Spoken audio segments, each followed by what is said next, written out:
오늘은 교회에 하나님이 자기 피로 사셨다는 주제로 하나님의 말씀 함께 나누고자 합니다. 여러분은 여러분이 산 것 중에서 사보신 것 중에 가장 귀하다고 생각하는 것, 가장 아끼는 게 뭐가 있습니까? 자매들 같은 경우는 명품 백이라든지 귀걸이라든지 이런 게 있지 않겠어요? 네. 어떤 게 있습니까? 저는 제가 산 것 중에 제일 귀하게 여겼던 건 지금 타고 있는 제 차가 제일 귀한 것처럼 여겼던 것 같아요.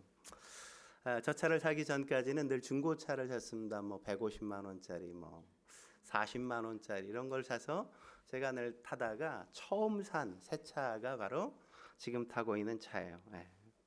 근데 저 차를 사고 나서 다음 날 교회 램프 통로를 막 내려오는데 밑에서 그냥 막 밟고 올라오는 중앙을 침범한 차가 제 차를 팍 박아버렸어요. 그 순간 제 마음속에 드는 생각이 차라리 날 박지. 응?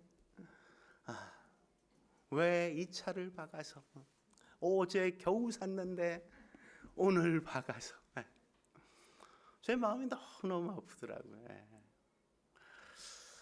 차라리 날 박지 않은 마음이 들었다는 생각을 하면서 제가 이 차를 내 몸보다도 더 소중하게 생각했구나, 더 귀하게 여겼구나, 그런 생각을 처음 하게 되었어요. 오늘 성경에도 보면 하나님이 교회를 그렇게 귀하게, 아깝게, 아주 소중하게 생각했다고 말씀하시는 걸 우리가 만나볼 수 있지 않습니까? 28절에 뭐라고 이야기합니까? 이렇게 이야기하죠. 성령이 그들 가운데 여러분을 감독자로 삼고 하나님이 자기 피로 사신 교회를 보살피게 하셨느니라. 교회가 뭐라고요? 하나님이 자기 피로 사신 거라고요. 하나님이 그 아들 예수 그리스도의 죽음을 대가로 지불하고 사신 게 바로 교회 공동체요, 교회에 지체된 여러분이라고 성경은 이야기하는 겁니다. 하나님이 이 공동체, 우리가 바라볼 땐 별것 없는 것 같고 그냥 건물 한 귀퉁이에 불과한 것처럼 여길지 몰라도 하나님이 바라보실 땐 이 교회는 뭐냐? 내가 나의 피로, 내 아들의 피를 죽음으로 대가를 지불하고 산 교회라고 말씀하시고, 거기에 속해 함께 예배를 드리는 여러분을 가르쳐서 한 분 한 분을 가르쳐서 내가 너희를 위하여 나의 아들을 십자가에 못 박았다고 이야기하시는 겁니다. 그러므로 사랑하는 성도 여러분, 우리가 교회를 얼마나 소중하게 여겨야 하는지, 그리고 교회에 지체된 내가 얼마나 소중한 존재인지 우리는 새롭게 깨닫고 우리를 소중히 여길 수 있어야만 합니다. 내가 소중한 지체인 것만큼 옆에 있는 성도들 역시도 소중한 존재라는 사실을 놓치면 안 된단 말이죠. 옆 사람에게 한번 인사 나눌까요? 그렇게 소중한 분이셨어요. 이렇게 한번 인사하겠습니다. 이렇게 소중한 분인지 예전엔 미처 몰랐습니다. 그래서 오늘 에베소 교회를 세우고 나서 에베소 교회를 가르쳐서 그 교회를 섬기는 감독자들을 누가 세웠다고 이야기하죠?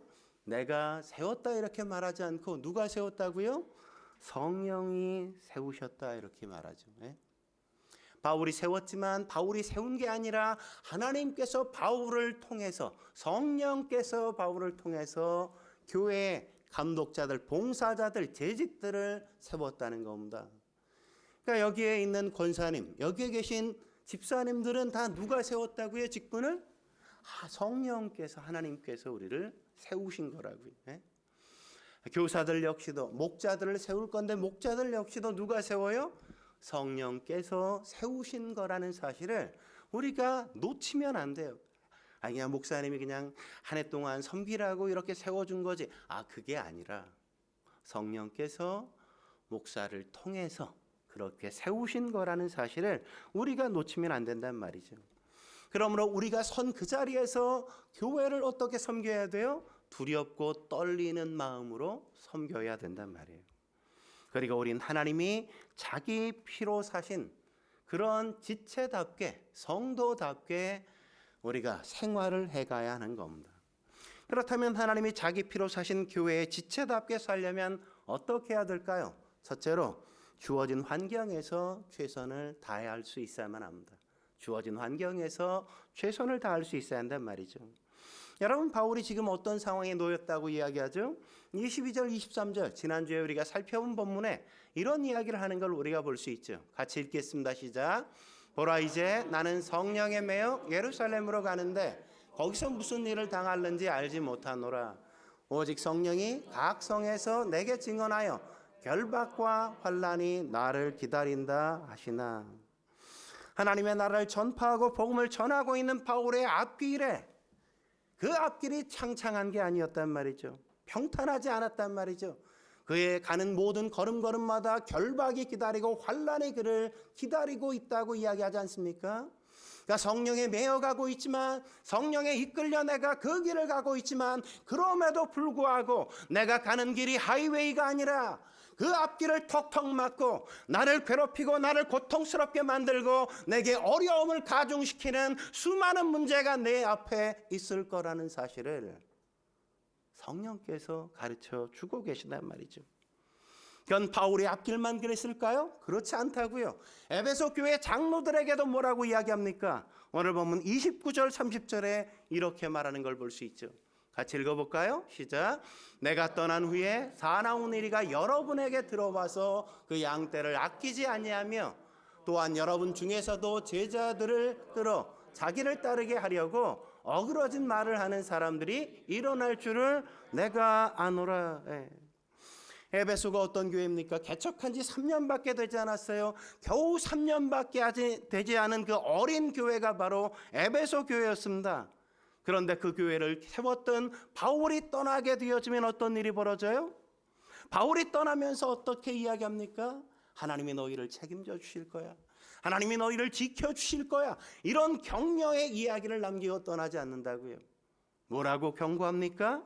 사나운 이리가 쳐들어오고 너희들 안에서 어그러진 말로 사람들을 괴롭게 하는 사람들이 일어나서 교회를 혼탁하게 만들 거다. 너희를 괴롭힐 거다. 이렇게 이야기하잖아요. 성경이 지금 말하는 게 무슨 말입니까? 우리가 하나님을 믿는다고, 하나님의 자녀가 되었다고, 내가 신앙생활을 열심히 하고 예수님을 바르게 따르려고 한다고 해서 무조건 하나님이 좋은 조건과 환경으로 우리를 인도해 가실 것이 아니라는 거죠. 그런 건 꿈도 꾸지 말라. 이렇게 이야기하고 있는 겁니다. 바울이라는 개인 앞에서, 그리고 공동체, 주님의 몸된 공동체라고 해서 그것은 예외가 아니라는 거죠. 당연히 너희들 앞에도 살아가면서 인생을 걸어가면서 어려운 일이, 환난이, 고난이 너희 앞에 놓여 있을 거라는 사실을 잊지 말라고 말하는 겁니다. 여러분, 우리가 하나님 앞에 부름받은 자리, 그 현실이, 그 주어진 상황이 그렇게 어렵고 아프고 힘든 환경일 수 있다는 사실을 우리가 알고 인식하고 살아가야 한다는 겁니다. 하나님은 결코 우리가 예수 믿었다고, 하나님의 자녀가 됐다고 내가 사는 삶의 자리에서 어려움을 제외시키고 고난을 빼버리고 그렇게 하시지 않는다고요. 여전히 그런 어려움이, 우리의 문제가 우리 앞에 닥쳐올 거라는 겁니다. 하지만 그 속에서 우리가 어떻게 살아야 한다고요? 주어진 상황에서 최선을 다해 믿음으로 살아야 한다고 성경은 말하는 거죠. 그래서 바울이 그렇게 살았다고 이야기하지 않습니까? 26절 뭐라고 고백하죠? 그러므로 오늘 여러분에게 증언하거니와 모든 사람의 피에 대해 내가 깨끗하니. 어떻게 살았다고요? 나는 부끄럽게 살지 않았다 이거죠. 나는 모든 성도들 앞에 떳떳하고 당당하게 한 줌 부끄러움 없이 나는 그런 인생을 살았다고 고백하는 겁니다. 뿐만 아니라 31절에 이렇게 고백하는 걸 우리가 만나지 않습니까? 같이 읽어볼까요? 시작. 그러므로 여러분이 일깨어 내가 3년이나 밤낮 쉬지 않고 눈물로 각 사람을 훈계하던 것을 기억하라. 바울은 밤낮 쉬지 않았다고 해요. 우리 박주희 집사님이 그냥 야근을 많이 하시는데, 주희 집사님은 야근하는 게 아니라 바울도 밤낮 밤도 낮에만 일한 게 아니라 밤에도 그렇게 그냥 야근이 우리부터 한 게 아니야. 바울도 늘 야근을 그렇게 밥 먹듯이 했어. 밤낮 쉬지 않았다고요. 밤낮 쉬지 않았어. 그럴 뿐만 아니라 뭐라고요? 3년 동안이나 밤낮 쉬지 않고 눈물로 각 사람을 훈계했다고요. 여러분만 운 게 아니에요. 힘들다고 아프다고 여러분만 운 게 아니라고요. 누구도 울고 있어요? 바울도 늘 주어진 사역 때문에 눈물로 그 세월들을 3년이나 가득히 채우면서 걸어왔다고 이야기하는 겁니다. 바울은 환경에 지배당하는 사람이 아니었어요. 그 주어진 환경이 어떤 환경이든 상관없이 그 환경이 하나님이 내게 주신 환경이라 믿음으로 받아들이고 그 환경 속에서 최선을 다해 믿음으로 살아왔던 겁니다. 그렇기에 에베소 장로들에게 그들을 떠나면서 마지막 유언적으로 너희가 하나님이 자기 몸으로 사신 교회의 지체라면 너희도 마땅히 나처럼 그렇게 최선을 다해 믿음으로 살아야 한다고 이야기하는 거란 말이죠.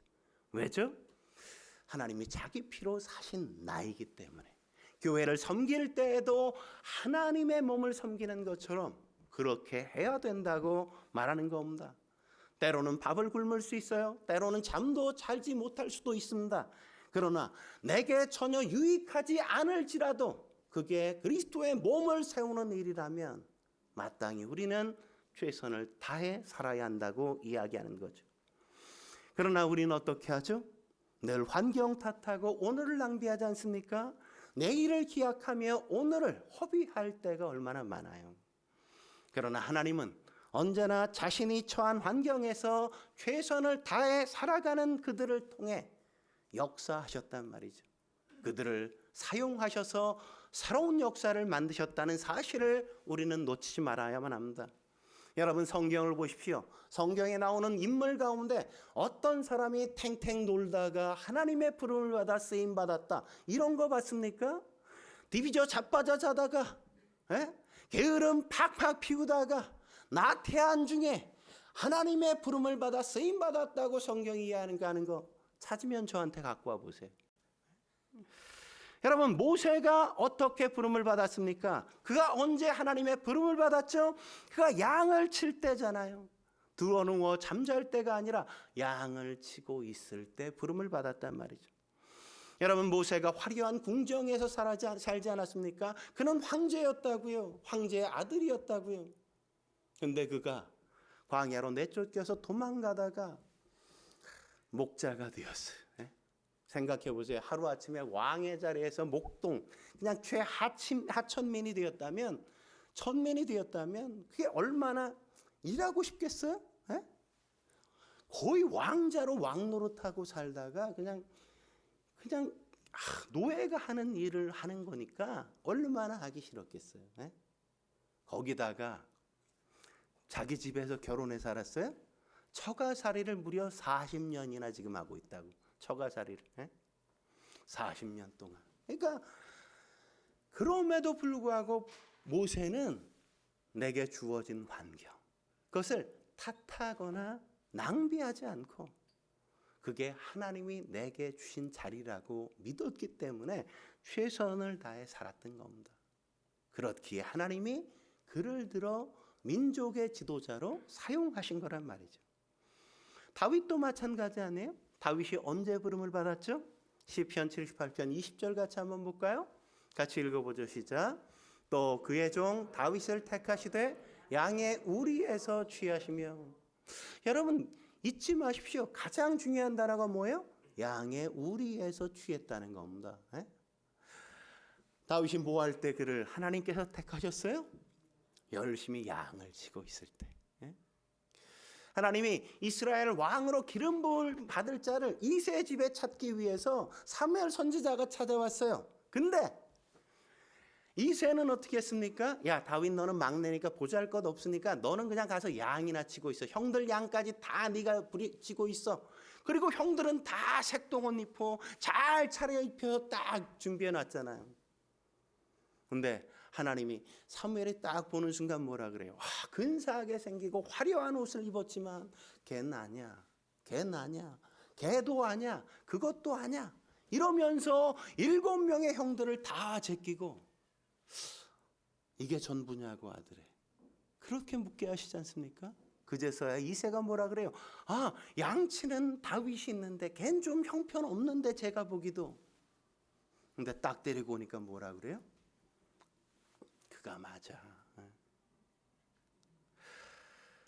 어떤 주어진 자리도 불평하거나 원망하지 않고 그게 하나님이 내게 주셨다고 믿음으로 받아들이고 그 속에서 최선을 다할 줄 아는 사람, 그 사람을 통해 역사하신단 말이죠.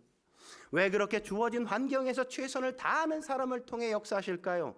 그게 바로 하나님의 본성이기 때문에 그래요. 최선을 다하는 게 하나님의 본성이기 때문에. 여러분, 예수님을 보십시오. 예수님은 인류를 구원하시기 위해서 어떻게 하셨습니까? 하늘 보좌를 버리고 이 땅에 오시지 않았어요?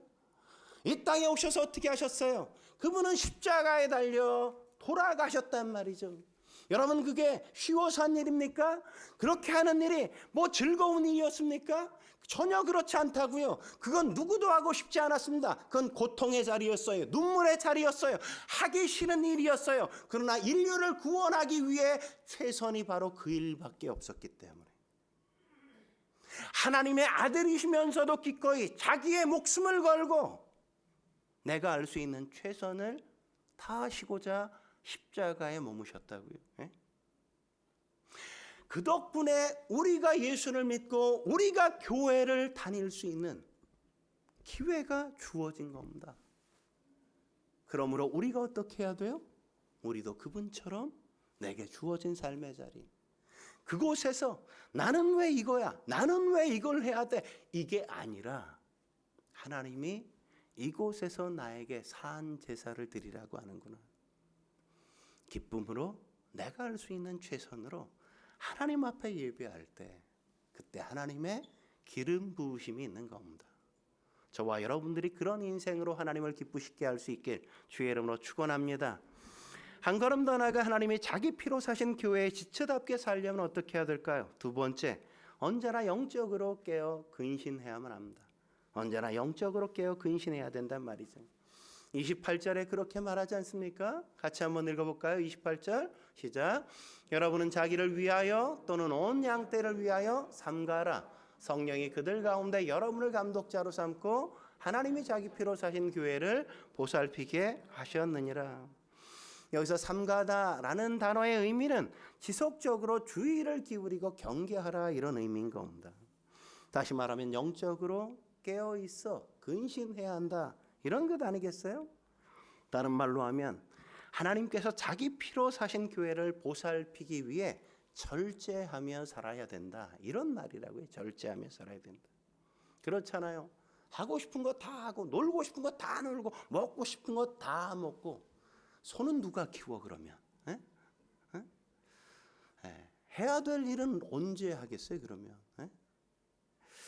제가 다시 예전 체형으로 이렇게 좀 돌아오긴 했지만 예전에 제가 한참 다이어트 할 때는 27kg를 제가 뺐어요.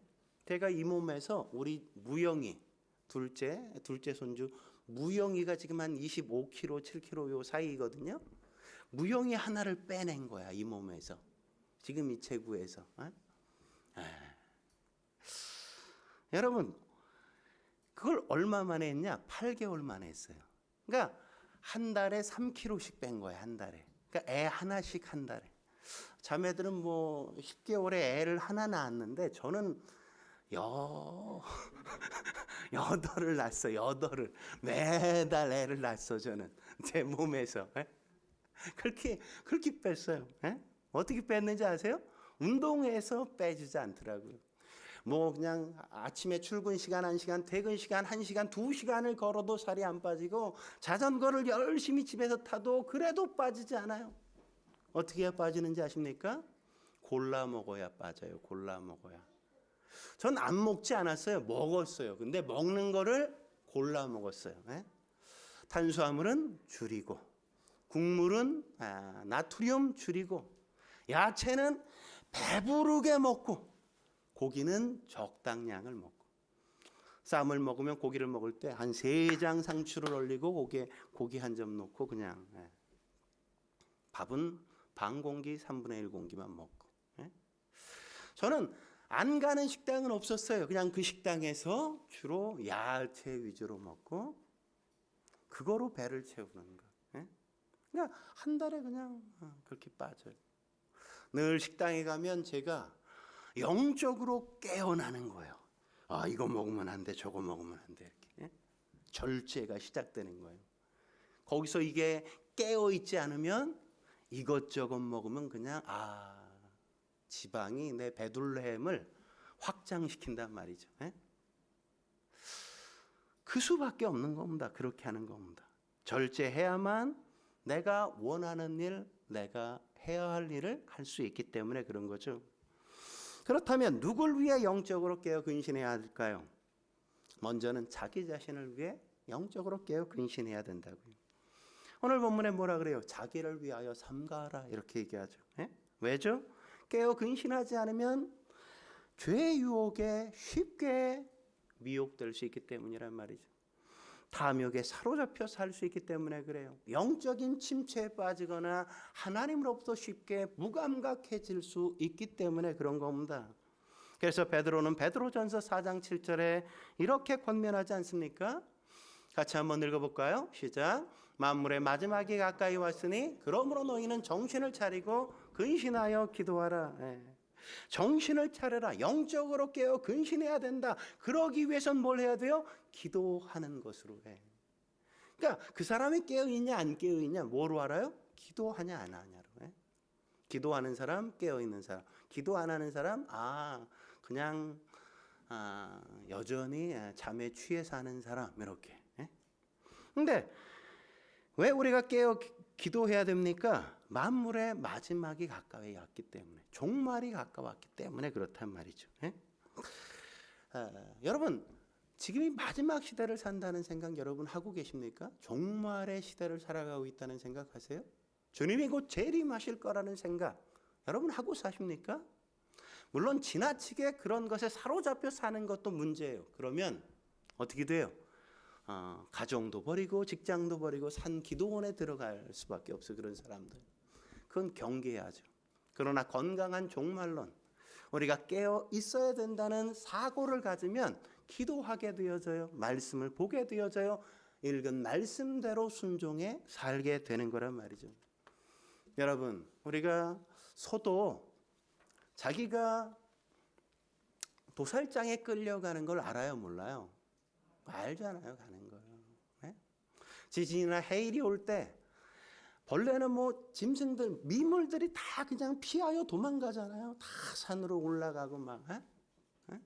근데 만물의 영장이요 하나님의 형상대로 창조된 인간이 마지막 날이 가까운 줄도 모르고 그냥 그렇게 산다면 이게 말이 되겠습니까? 아니 어떻게 연금은 불 줄 알면서 하늘에 보물을 쌓는 일은 할 줄 모르죠? 아니 자식은 가르쳐서 바르게 살라고 하면서 하나님의 말씀에 순종해 사는 법은 왜 내 삶 속에 그렇게 여전히 게으르고 나태해요? 내가 순종하지 않아서 내가 하늘에 그냥 불을 쌓는 일들을 여전히 우리는 해가고 있는 것 아닙니까? 그런 게 문제란 말이죠, 문제. 말세는 많은 사람들이 영적으로 잠들어 기도하지 않아요. 말씀대로 살지 않는다고요. 그렇기 때문에 제가 매 주마다 새벽 예배 하는 거예요. 두 번째, 교회 성도들을 위해 영적으로 깨어 근신해야 된단 말이죠. 뭐라 그럽니까? 28절에 양떼를 위하여 삼가라 이렇게 말하잖아요. 왜죠? 그 이유를 29절 30절에 이야기하는 것 아닙니까? 교회 밖에선 뭐예요? 누가 찾아와요? 사나운 이리가 쳐들어와. 왜 쳐들어오는 거죠? 얘네들이 왜 찾아와요? 양들을 섬기기 위해서? 아니, 양들을 잡아먹기 위해서. 그래서 본문에 보면 양들을 아끼지 아니한다 이렇게 얘기하지 않습니까? 아끼지 않아요. 밖에서는 이리가 사납게 쳐들어오고 또 안에서는 자기 명예나 자기의 욕망을 위해 사람들의 인기나 사람들이 날 따르게 하기 위해서 어그러진 말을 하는 사람들이 일어난다고 성경이 이야기하고 있죠. 예? 어그러진 말이라는 말은 비틀고 왜곡시키는 말, 이런 의미예요. 비틀고 왜곡시키는 말. 꼭 은혜 받아야 될 포인트를 꼭 놓치고 자꾸만 이상한 데 꽂히는 사람들. 그런 사람들이 있어요, 없어요? 예? 꼭 있어. 그게 이야기하는 핵심이 아닌데 꼭 이상한 데 가서 이상한 얘기를 해. 진리를 왜곡시켜 자꾸. 그리고 이렇게 대화하는데 아니 참 위에서 하는 얘기인데 나중에 이상하게 그게 엉뚱한 데 가서 이렇게 그게 곡해가 돼 자꾸. 그러니까 선의를 왜곡해서 자꾸만 악의로 내가 해석해내는 것. 이거 굉장히 위험한 거라고요. 그러니까 우리가 어떤 태도로 사람의 말을 들어야 돼요? 아, 그 사람이 나를 위해서 했구나, 이렇게 알아들어야 돼. 어떤 이야기도 그분이 나를 위해서 한 이야기야, 이렇게 알아들어야 되는데 내가 그렇게 비워? 나를 그렇게 못 잡아먹어서 안달이야? 뭐 이렇게 듣는 거, 이거는 좀 문제가 있는 거죠. 그래서 사무엘이 뭐라 그럽니까? 사무엘상 12장 23절에 이렇게 말하죠. 같이 읽어보죠. 시작. 나는 너희를 위하여 기도하기를 쉬는 죄를 여호와 앞에 결단코 범하지 아니하고. 기도를 쉬는 게 뭐라고요? 죄다. 죄다. 기도를 쉬면 돼요? 안 돼요? 안 돼요. 그러니까 깨어 있어야만 영적인 분별력을 갖고 내가 해야 될 것과 하지 말아야 될 것들을 명확하게 구분하고 시간을 허비하거나 낭비하지 않고 인생을 살아갈 수 있는 겁니다. 마지막으로 하나님이 자기 피로 사신 교회 지체답게 살려면 어떻게 해야 됩니까? 세 번째, 탐심을 경계하고 약자를 도와야 한단 말이죠. 탐심을 경계하고 약자를 도와야 돼. 초대교회 당시에 거짓 교사들이 그냥 돈 벌 목적을 가지고 여기저기 교회를 찾아다니면서 그냥 설교하는 사람들이 그렇게 있었어요. 그래서 이들이 왜 그랬냐? 탐심의 노예가 되어 복음까지도 그렇게 천하게 전락시키는 거죠. 그죠? 자기 돈 버는 도구로 전락시키는 거였단 말이죠.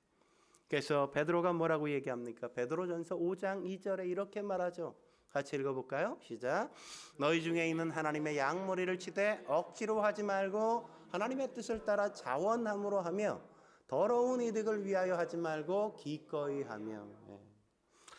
물론 일하는 소에게 망을 씌우지 말라고 이야기하죠. 일하는 사역자들은 마땅히 거기에 대한 대우를 받게 해주는 건 당연한 거예요. 근데 더러운 이득이라는 건 뭘까요? 자기의 탐욕을 채우기 위해 하는 거, 자기의 욕망을 채우기 위해 하는 거. 그게 재물일 수도 있고 명예일 수도 있고 권력일 수도 있고, 그게 더러운 이득이라고요. 더러운 이득. 바울은 그래서 오늘 본문 33절에서 35절에 이렇게 말하는 것 아닙니까? 같이 한번 천천히 읽어보죠. 시작. 내가 아무의 은이나 금이나 의복을 탐하지 아니하였고 여러분이 아는 바와 같이 이 손으로 나와 내 동행들이 쓰는 것을 충당하여 범사에 여러분에게 모범을 보여준 바와 같이 수고하여 약한 자들을 돕고 또 주 예수께서 친히 말씀하신 바 주는 것이 받는 것보다 복이 있다 하심을 기억하여야 할지니라. 바울은 지금 은이나 금이나 이런 의복 같은 것들을 위해서 그는 살지 않았다고요. 이런 것들을 구한 적이 없다고. 그는 자신만이 아니라 함께 동행하는 사역자들 것까지도 자기 손으로 벌어서 그들의 기본적인 필요는 가능한 한 채우려고 부단히 애썼어요. 거기까지 한 게 아니라 더 나아가 뭐라고 이야기합니까? 다른 연약한 사람들을 돕기 위해 의도적으로 더 많이 일해 돈을 벌어서 그들을 도우려고 더 수고했다, 이렇게 얘기한다고요. 참 멋있지 않아요? 우리는 왜 일하죠? 나 먹고 살기 위해서. 바울은 왜 일하죠? 나 먹고 살기 위해서도 일하지만 더 일해서 다른 사람도 도와주기 위해서, 다른 사람도 내가 힘써 베풀기 위해서 한다고 이야기하고 있지 않습니까? 여러분, 목회자가 왜 타락할까요? 저는 타락하는 이유 가운데 중요한 이유 중에 하나는 탐욕에 사로잡히기 때문이라고 생각해요. 제가 교회를 개척하면서 어떤 교회를 해야 됩니까? 하나님 앞에 기도할 때 하나님께서 제게 주신 건 교회는 300명 넘지 않게, 이런 거였어요. 왜 300명이냐? 300명이 넘으면 우선 헌금이 커져요, 액수가. 그러면 그 돈 가지고 은행에 가서 나 이런 사람인데 이러면서 자꾸만 엉뚱한 짓 할 수 있고, 또 그러면 여기저기 강사로 불려다니고 싶어요. 여기저기서 또 불러. 그럼 어떻게 될까요? 내 교회, 내 성도에 대한 관심도는 떨어지고 자꾸만 딴집 살림을 하려고 그래. 자꾸 외도를 해. 근데 그게 재밌어요, 재미없어요, 외도가? 재밌죠. 집에 오면 그냥 재미 하나도 없어. 근데 밖에 나가면 그냥 에너지가 막 나오잖아. 외도하는 사람들. 목사들도 똑같아. 맨날 교회 오면 맨날 똑같은 환경 문화. 나가고 싶어요? 여기 있고 싶어요? 나가고 싶겠지. 벌죠.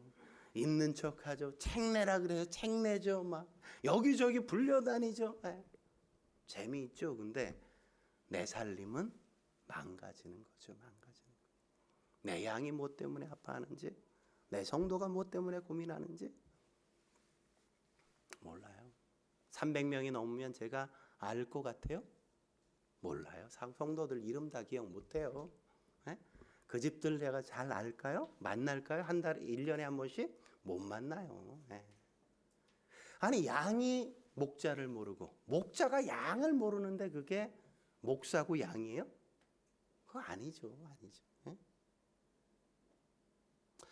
하나님이 제게 그래서 150명에서 200명 넘어가면 부목사 모셔서 같이 동역하다가 300명 정도 돼가면 정수 네가 그냥 예수 사랑교회 개척해서 성도들 50명에서 100명 사이 그냥 이렇게 지원받아서 그분들과 교회 분가해, 배가해. 제게 그런 마음을 주셨어요. 뭐 그날이 올지는 모르겠지만 지금 봐서는 그날이 오면 제가 이렇게라도 얘기해 놔야 제가 하지 않겠습니까? 돈의 노예가 되지 않을 겁니다. 그리고 딸은 밖에 나가서 외도하는 일을 즐기지 않을 겁니다. 내 교회 성도들, 내 자식들, 내 가족들을 위해 내 목회의 전부를 저는 드리고 싶은 겁니다. 은과 금에 대한 탐욕을 경계하기 위한 것, 제일 좋은 건 뭐예요? 11조 드리는 거예요. 11조 왜 드려야 돼요? 하나님의 것이라고 했지 우리 거라고 한 적이 없거든. 그걸 내가 쓴다? 도적질이라고. 그리고 또 어떻게 해야 돼요? 줘야 돼요. 줘야 돼. 11조가 가장 기본적이고, 또 하나 줘야 돼 자꾸. 예수님이 뭘 강조하셨습니까? 주는 게 받는 것보다 복이 있다, 이렇게 말씀하셨잖아요. 어떤 형제가 있었어요. 형이 너무 부자가 되고 사업이 잘 돼서 형이 차를 하나 멋진 걸 뽑아준 거예요. 너무 좋아가지고 막 길을 가는데 어린 아이가 있는 거예요. 아이한테 우리 형이 이 차 사줬어, 자랑했어요. 그랬더니 아이가 너무 부러워 보여 그러는 거예요. 너도 커서 너 형한테 이런 선물 받을 거야. 그러니까 그 아이가 그 차 주인 그분한테 뭐라 그러는지 아세요? 아니에요. 저는 선물을 받은 게 부럽다는 게 아니에요. 저는 제가 커서 제 동생에게 이런 선물을 할 줄 아는 그런 형이 되고 싶어요. 대부분의 사람들은 받는 걸 보고 부러워하지 않습니까? 공짜로 얻는 걸 부러워한단 말이죠. 장학금을 받고 뭘 도움을 받고 뭘 얻어가고. 근데 그것보다 더 복된 건 뭐예요? 주는 거예요, 주는 거. 네. 주는 행복이 얼마나 큽니까? 예? 저는 그런 삶 우리가 함께 살았으면 좋겠습니다. 뭔가 받기를 원하는 그런 인생이 아니라 주면서 사랑을 배우고, 주면서 용서를 배우고, 주면서 관용이 뭔지를 깨닫고, 주면서 하나님을 닮아가는 그런 삶. 그게 저와 여러분의 삶이었으면 합니다. 제가 우리 초창기에 개척할 때 우리 크게 우리 교회에 건물을 얻도록 도왔던 우리 성도 집사님이 계시잖아요. 그분이 이번 주 목요일인가 저 오후에 벼랑간에 전화해서 목사님 교회 계세요? 그래서 교회요. 그랬더니 잠깐 들릴게요. 그러면서 좀 일찍 출발했다고. 청주잖아요, 회사가. 여기서 청주까지 매일 2시간, 4시간을 왕복 출퇴근하는 거예요, 그분은. 근데 그분은 뭐 전혀 안 힘들대. 그게 너무 좋대. 왜냐하면 그냥 2시간 내가 찬양 틀고 기도하고 4시간을 하루 동안, 그러니까 직장 먼 게 이것보다 더 행복한 게 없대. 멀어서 너무 행복하대. 찬양을 틀고 부흥회를 아침 저녁 그렇게 하고 다닌대. 근데 그분이 그런 얘기를 해요. 저희 교회 초창기에 건물을 얻어야 되는데 한 5천을 그분이 해주셨거든요. 5천을. 어떻게 해줬는지 전 몰랐어요. 그동안 한 번도 얘기 안 했으니까. 근데 그분이 그러더라고요. 어느 날 자기 아버지가 5천을 주더래요, 현금으로. 그래서 아니 이 생뚱맞게 왜 5천을 왜 주시는 거지, 현금을? 아니 왜 주셨을까? 이거 뭐 할까? 막 고민을 했대요. 그래서 그냥 집에다 그냥 놔뒀대요. 보관하고. 근데 어느 날 저한테 연락이 왔대요. 근데 박 목사가 아니, 교회를 개척하겠다 그러더래요. 근데 뭐 어디 장소 구했냐 그랬더니 뭐 아무것도 준비가 안 됐대요. 뭐 함께할 성도들이 있냐 그랬더니 겨우 뭐 한 3가정 정도가 뭐 하려고 지금 생각 중이라고 그런 데더래요. 집에 돌아가서 참 목사님 진짜 대책 없다 이런 생각도 하면서 그 아버지가 준 돈이 생각이 나더래요. 하나님이 그래서 주셨구나. 그래가지고 그 돈을 저한테 보냈다 그러더라고요. 네. 그러면서 뭘 하는지 아세요? 목사님 제가 한 거 아니에요. 하나님이 우리 아버지를 통해 저에게 주시고 그걸 목사님에게 전달하게 저에게 심부름하게 하신 거예요. 네. 저는 아무것도 한 게 없습니다. 네. 심부름밖에 안 했습니다. 네. 우리는 주라고 부름받은 존재입니다. 네? 베풀고 나누라고. 네. 그게 얼마냐의 문제가 아니라 함께 더불어 나눌 줄 알 때 그 속에 하나님의 그 행복과 하나님의 그 사랑, 하나님의 큰 기쁨이 가슴 속에 이렇게 벅차오르는 거죠. 벅차오르는 거. 저와 여러분들이 그런 삶으로 하나님을 기쁘시게 하고 여러분의 삶을 부요하게 만들 수 있게 주의 이름으로 축원합니다. 기도하시겠습니다. 거룩하신 하나님 아버지, 오늘도 주님 앞에 나와 엎드려 예배하게 하시니 감사합니다. 교회에 하나님이 자기 피로 사셨다는 그 엄중한 사실을 우리가 깊이 깨닫게 하셔서 우리가 최선을 다해 살게 하시고 우리의 인생 탐욕의 노예가 되지 않고 넉넉하게 함께 나누는 삶, 영적으로 깨어있어 살아갈 수 있게 주여 도와 주옵소서. 예수님의 이름으로 감사하며 기도드립니다. 아멘. 우리